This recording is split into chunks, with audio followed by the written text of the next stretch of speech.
আসসালামু আলাইকুম সবাইকে। কেমন আছেন সবাই? অনেক দিন পর একটা ডেইলি ভ্লগ নিয়ে চলে এসেছি। আর আজকের ভ্লগটা একদমই আমার ইউনিভার্সিটি, রাস্তাঘাট বা এইসব নিয়ে নয়। আজকে আমার সবচেয়ে পছন্দের একটা ভ্লগ, সেটা হচ্ছে আমার বাসায় আমি সারাদিন কী করলাম সেটারই একটা ভ্লগ আজকে থাকবে। কারণ গত সপ্তাহে আমি হচ্ছে একদিনের জন্য বাসায় গিয়েছিলাম। ইয়েস, গত সপ্তাহে সেটা আমি এখন আপলোড করছি। কারণ হচ্ছে আমি বাসা থেকে এসে এটা এডিট করার মতো সময়ও পাইনি, আর করাও হয়নি আসলে। তো এই জন্য আর কি একটু দেরি হয়ে গেল ভিডিওটা আপলোড করতে। সো সকালবেলাই হচ্ছে ভিডিওটা শুরু করেছিলাম। মিঠুকে দিয়ে আমার ভ্লগটা শুরু হইলো সকাল সকাল। আর হচ্ছে তারপর দেখি যে আব্বু এখানে গাছ লাগাবে, যার কারণে মাটি প্রিপেয়ার করছিল। আর এইদিকে আমি বাসায় আসলে আম্মুকে বিভিন্ন কাজেই হেল্প করি। সো আজকেও করলাম, এখানে একটু মাছ কাটাকাটি করলাম। আর এদিকে হচ্ছে মিঠুর নতুন আরেকটা ফ্রেন্ড। এটা কিন্তু এই কুকুরটা কিন্তু মিঠুর চেয়েও বয়স অনেক ছোট, কয়দিন আগে হয়েছিল। মাশাআল্লাহ বড় হয়ে গিয়েছে। আর ওরা প্রায় এখানে আসে, মিঠু ওদের সাথে মাঝে মাঝে খেলে। তো কুকুরটা অনেক মিশুক। আমি এখানে বসে আছি, ও একদম উপরে চলে আসছে। সো যাই হোক, তারপর তো সারাদিনটা এভাবেই গেল। বাসায় থাকি মানে একদম রিল্যাক্সে থাকি। এখানে দেখি মিঠু রিল্যাক্সে শুয়ে আছে গরমে। তো ওকে এখন ভাবলাম কি করা যায়, কিভাবে ওকে একটু বিরক্ত করা যায়। সো ওকে ধরে নিয়ে গিয়ে আমি গোসল করাই দিছি। গোসল করে অবশ্য বিরক্ত হয় নাই, বরং ও আরামই পাইছে। কারণ যে পরিমাণ গরম ছিল এই কয়দিন, গোসল না করলে বিড়ালরা আসলে অনেক কষ্ট পাইতো। যদিও বিড়ালরা গোসল করতে চায় না।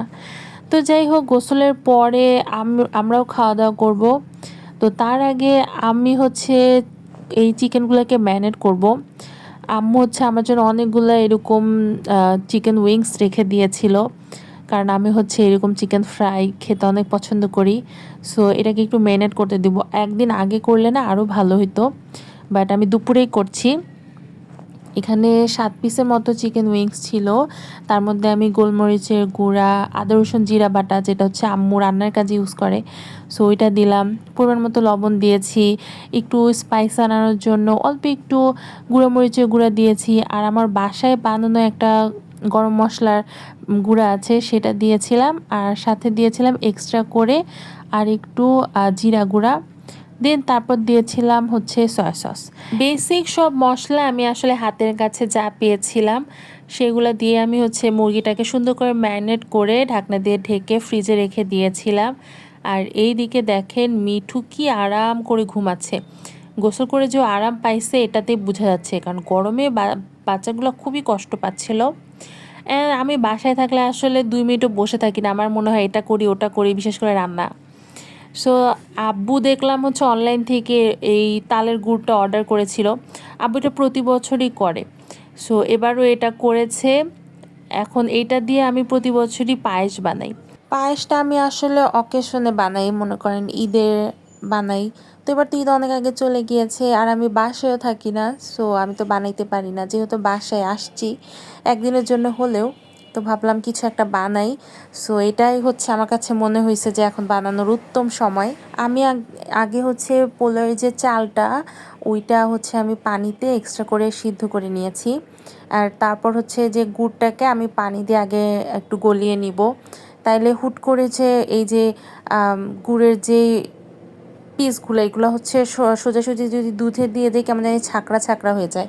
এই জন্য একটু পানি দিয়ে গুলাই নিলে একটু সুন্দর হয়, মানে ছাকড়া ছাকড়া হয় না। তারপর হচ্ছে আমি ফ্রিজে দুধটা রাখা ছিল, ওইটা আমি সুন্দর করে জাল করে নিব। এদিকে হচ্ছে মশলার মধ্যে তেজপাতা আর হচ্ছে এলাচ দিয়ে দিয়েছি। এটাকে সুন্দর করে নাড়াচাড়া করে নিব, সুন্দর করে বলক ওঠা পর্যন্ত অপেক্ষা করব। আর এদিকে হচ্ছে আমার গুড়টা সুন্দরভাবে গলে গিয়েছে, জাল হচ্ছে আর একটু। জাল হতে থাকবে কিছুক্ষণ। আর এদিকে আমার দুধটাও সুন্দরভাবে জাল হয়ে গিয়েছে। আমার যে সিদ্ধ করে রাখা চালটা, মানে যেটা এখন পোলাওয়ের ভাতে পরিণত হয়েছে, সেইটা আমি এখন দিয়ে দিব সুন্দর করে নাড়াচাড়া করে। সিদ্ধ হয়ে থাকলে মানে এটার ঘনত্ব হয় আর কি, আমি এটা দেখেছি। তারপর আমি সুন্দর করে নাড়াচাড়া করার পরে আমার যে গুড়টা ছিল ওটা তো সুন্দর করে গলে গিয়েছে। আমি ওটাকে একটু ঠান্ডা হতে দিয়েছি চুলা অফ করে। সো এটাই হচ্ছে আমি এখন আবার গুঁড়ে দিয়ে দিচ্ছি। পানির পরিমাণটা একটু বেশি হয়ে গিয়েছিল, আর একটু কম হলে ভালো হতো, যার কারণে আমাকে আরেকটু জাল হতে দেওয়া লেগেছে বেশিক্ষণ। এতটা জাল হতে দেওয়া লাগতো না যদি পানিটা একটু কম হতো। যাই হোক, সুন্দর করে নাড়াচাড়া করে আমি হচ্ছে এটাকে আর একটু ফুটতে দিব, ঘন হয়ে আসবে। বাট তারপরের ফাইনাল লুকটা আমি আপনাদের সাথে আর দেখাতে পারলাম না, কারণ আমি ভুলে গিয়েছিলাম যে আপনাদের সাথে তো পায়েসটা শেয়ার করা হয় নাই ওর ফাইনাল লুকটা। বাট খেতে অনেক মজা হয়েছিল। আর এইদিকে হচ্ছে আম্মু আমাকে ডাকলো, কারণ আমাদের গাছের শেষ পেয়ারা আমি ছিঁড়বো, তাই এটা আমার জন্য আম্মু রেখে দিয়েছিল। এটাই হচ্ছে এই বছর আমাদের গাছের শেষ পেয়ারা। সো এটাকে সুন্দর করে কেটে একটাই হচ্ছে আমরা সবাই একটু ভাগাভাগি করে খাচ্ছিলাম। আর এদিকে মিঠু ছাদে চলে এসেছে, ও তো ঘুমাচ্ছিল, ওকে টেনে নিয়ে আসছি বিকালবেলা যাতে একটু খেলতে পারে, এখনও ঘুমটা ছাড়ে নাই। তারপর ঘুমটা ছাড়ার পরে এই যে দেখেন তার অবস্থা। ঘুম ছাড়ার পরে ছাদের এমন কোনো জায়গা নাই সে দৌড়াদৌড়ি করে না, ঝাপাঝাপি করে না, মানে কি যে দুষ্টামি করে মাঝে মাঝে। তো যাই হোক, আমরা ছাদে কিছুক্ষণ ছিলাম, আর ওয়েদারটা অনেক সুন্দর ছিল, বাতাস হচ্ছিল। তারপর বাসায় চলে গিয়েছিলাম, আর সন্ধ্যার পরে আমার যে ম্যারিনেট করা চিকেনটা ছিল সেটা কোট করছিলাম। এটাকে এখন ফ্রাই করা হবে। ম্যারিনেট ভালোই হয়েছে, বাট আমার মনে হচ্ছিল যে চিকেনের পিসগুলোকে আরেকটু ছোট করলে ভালো হইতো, মাঝখান দিয়ে আরেকটা টুকরো করলে আই গেস ছোট থাকলে একটু ভালো হইতো, ভাজতেও সুবিধা হইতো। বাট ব্যাপার না, নেক্সট টাইম এরকম করলে ছোট করে নিব। তো যাই হোক, সবগুলোকে সুন্দরভাবে কোট করে নিয়েছি, আমি 2বার করে করেছি আটার কোটটা।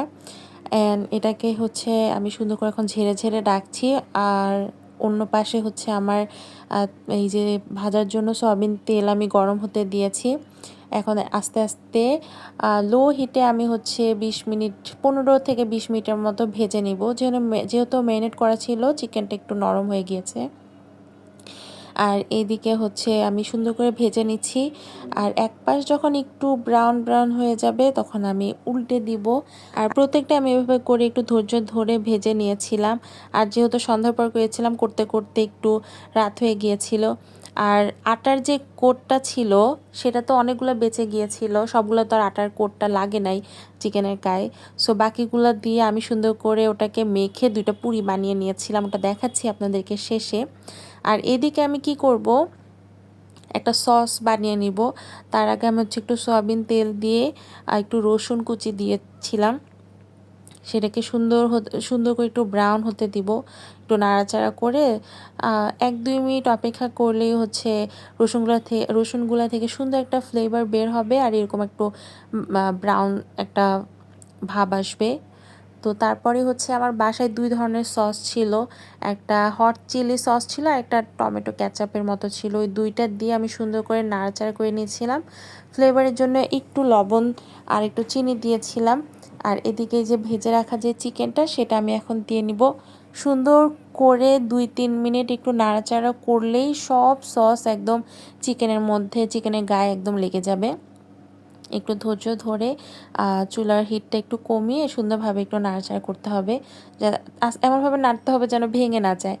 পরেই তো রেডি। আর এই যে বলেছিলাম যে চিকেনের কোট থেকে যেই আটাটা আমার বেঁচে গিয়েছিল সেটা দিয়ে একটা পুরি বানিয়ে নিয়েছিলাম। এই তো ছিল আমার বাসার ভ্লগ, কেমন লাগলো জানাবেন। আল্লাহ হাফেজ।